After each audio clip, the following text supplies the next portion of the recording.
In the early 1930s, an aerodrome opened southwest of London with some flourish, but by the end of the decade it had disappeared just as quickly. Its story is entwined with that of a road, the main route from London to Portsmouth, nowadays known as the A3. Even before Victorian times the road was unusually busy, connecting as it did the Admiralty in London to the Royal Navy's largest dockyard at Portsmouth. By the early 1920s, and with a rapid rise in road transport, the Ministry of Transport decided to build a bypass around Kingston upon Thames. Construction commenced in 1925, and in October 1927 the new 8.5-mile road was opened by Prime Minister Stanley Baldwin. With private car ownership ever increasing, the new road proved instantly popular. Usefully, it also connected London with Britain's premier motor racing circuit at Brooklands.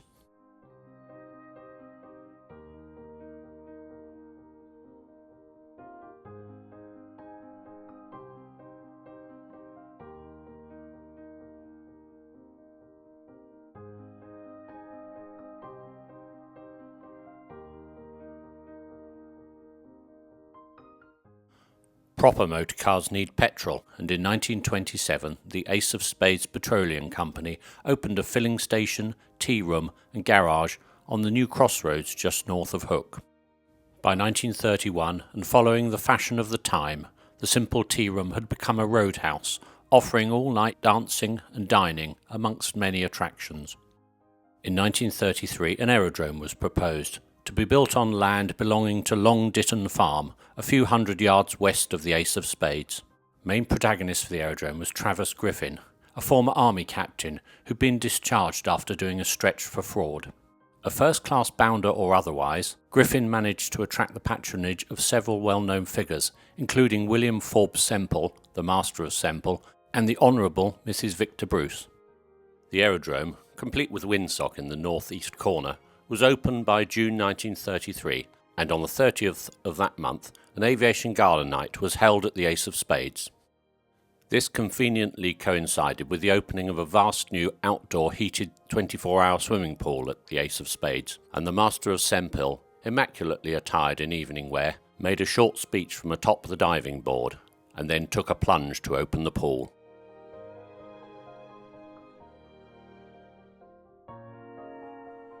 On the 6th September 1933, the Thames Valley Aero Club held a garden party in aid of the local hospital in Surbiton. There were many visitors by air and road, Spartans, avians and moths, both ordinary and exotic. Richard Bentley arrived in the Shellmex Compa Swift. Seen here post-war, the aeroplane survives to this day. Rollison sent a Desuter from Croydon, most likely this aeroplane, but the star of the show was an elderly Bristol fighter from Empire Air Services, which flew joyrides all day and well into the evening. A now hopefully dried out Master of Sempill arrived in his de Havilland Pussmoth, and Sir John Cardin, chief tank designer for Vickers at nearby Weybridge, won a prize for arriving in the quietest aeroplane. His British claim was fitted with a 75 horsepower Pobjoy radial engine, a 4-bladed propeller and exhausted through a Burgess silencer. Captain Reggie Bree demonstrated the Cierva Auto Gyro.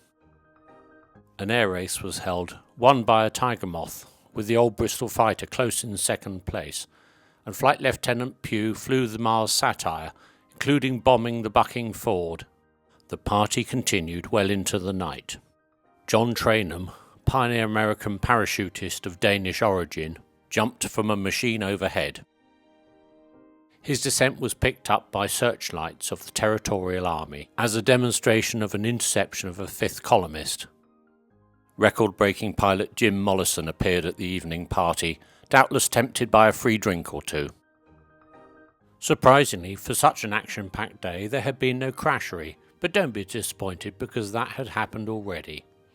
On the 27th of June, Dietrich Ahlers had stuffed his Gypsy Moth into the hedge. Fortunately, he and his passenger were barely injured, and the aeroplane was soon repaired. After such an auspicious start, the aerodrome settled down to regular business. During the first year, a 3-seat joyriding Avro was often on site, operated by Messrs Cannon and Manning from nearby Hanworth. Captain Eric Starling, whom we last met on this channel getting rather lost in a Robinson Red Wing, later noted in his memoir that pilots who landed at the field were often given free lunches by the Ace of Spades Roadhouse, as their machines proved popular bait for passing motorists.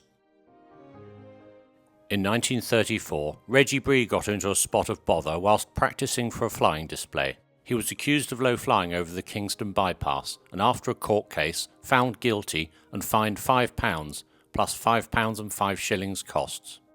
The case against Bree was brought by the Surrey Constabulary. They were possibly a little overzealous. At the same time as his conviction, the Sierva Company, with Bree as chief pilot, were regularly operating autogyros for the Metropolitan Police. Bree appealed and his conviction was overturned.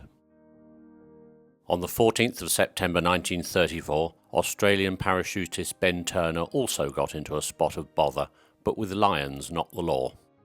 Misjudging his descent, he drifted wildly off course to the south, eventually landing on top of the lions enclosure at Chessington Zoo, from where he was rescued by the local fire brigade. The aerodrome was used by flying circuses, that is, ones with aeroplanes, not animals, the last being CWA Scott's Flying for All display on the 8th of April 1936.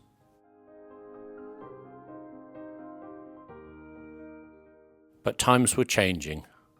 With ever-increasing car ownership and the inevitable ribbon development along the new road, by the late 1930s the traffic capacity of the Kingston Bypass was deemed inadequate by the Ministry of Transport.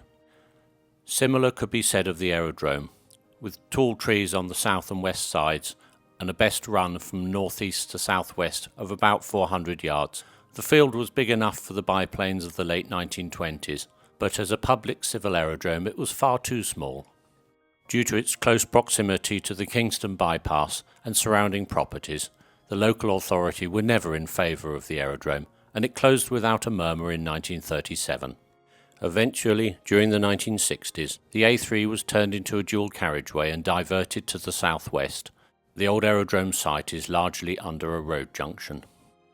In spite of being damaged by fire twice, in the 1930s and the 1950s, the Ace of Spades continued as an entertainment venue until the 1970s.